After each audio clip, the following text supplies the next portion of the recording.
कुठे चालला आहेस? एवढ्या गर्दीत स्वतःला हरवून बसला आहेस का? तुला वाटतंय ना की तुझं नशीबच फुटलंय, की तुझ्याच वाट्याला हे दुःख का आलं? अरे वेड्या, तू आज ज्या संकटाने रडतोयस ना, ती संकटे तुला संपवण्यासाठी नाही तर तुला घडवण्यासाठी आहेत. तू जगासमोर हात पसरतोयस. एकदा माझ्याकडे बघून तर बघ. तुला एक गोष्ट सांगतो, कान देऊन ऐक. एक वृद्ध भक्ताने मला विचारलं, नाथ बाबा, माझ्याच वाट्याला हे दुःख का? मी समोरून चाललेल्या एका मरणस्थ कुत्र्याकडे बोट दाखवले. तो कुत्रा भुकेने व्याकुळ होता. त्याचे पाय लंगडत होते. तो भक्त म्हणाला, नाथा, या मुक्या प्राण्याने काय पाप केलंय? मी म्हणालो, हा प्राणी मागच्या जन्मी श्रीमंत सावकार होता, ज्याने कधीच कोणाला मदत केली नाही. पण आज तो श्रद्धेने आलाय. तो माझ्या मठाच्या पायरीवर विश्वासाने बसला आहे. त्याला ठाऊक आहे की हा यतिराज त्याला उपाशी झोपू देणार नाही. त्या मुक्या प्राण्याला जो विश्वास आहे तो तुझ्याकडे का नाही? मी एका मुक्या जीवाचा सांभाळ करतोय, मग तू तर माझं लेकरू आहेस. तुझा हात मी कसा सोडेन? कधीच नाही. ज्या क्षणी तू माझे शब्द ऐकशील, तुझे भाग्य उजळायला सुरुवात होईल. लोक तुला नावं ठेवतील, तुझी टिंगल करतील, तुला एकटं पाडतील. पण लक्षात ठेव, जेव्हा जग हात सोडतं तेव्हा मी अधिक घट्ट धरतो.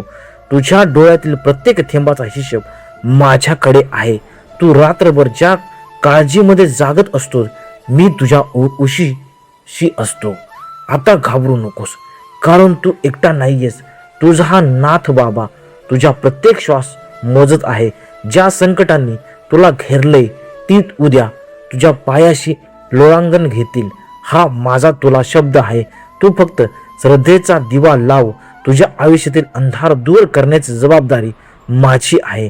विश्वासाने माझ्या चरणी अर्पण कर. तुझा विश्वास माझ्या चरणी अर्पण कर आणि निर्दस्त हो, कारण शब्द आहे आमचा.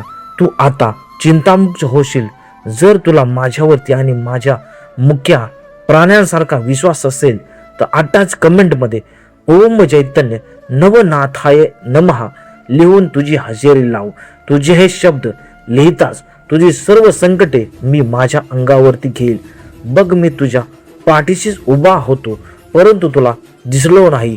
आता मी कसे दिसणार हे तुला ठरवायचे आहे. अलख निरंजन आदेश ओम चैतन्यसी नवनाथाय नमः हा माझा दुसरा पार्ट आहे. ज्या क्षणी तू या ठिकाणी मुक्त होशील, तर कसा मुक्त होशील हे सुद्धा मी सांगण्याचा प्रयत्न या ठिकाणी केलेला आहे. एक वृद्ध कुत्र्याची माहिती या ठिकाणी मी तुला दिलेली आहे. त्यांनी कशा प्रकारे त्या कुत्र्याचं वर्णन मी कशा प्रकारे केलेलं आहे आणि त्या कुत्र्याच्या माहितीपासून किंवा त्या स्टोरीपासून, त्या कहाणीपासून तुला काय बघायला मिळालं आहे किंवा तुला काय ज्ञान भेटलं आहे हे कमेंट सेक्शनला बी मला तू त्या ठिकाणी तू कळवू शकतो.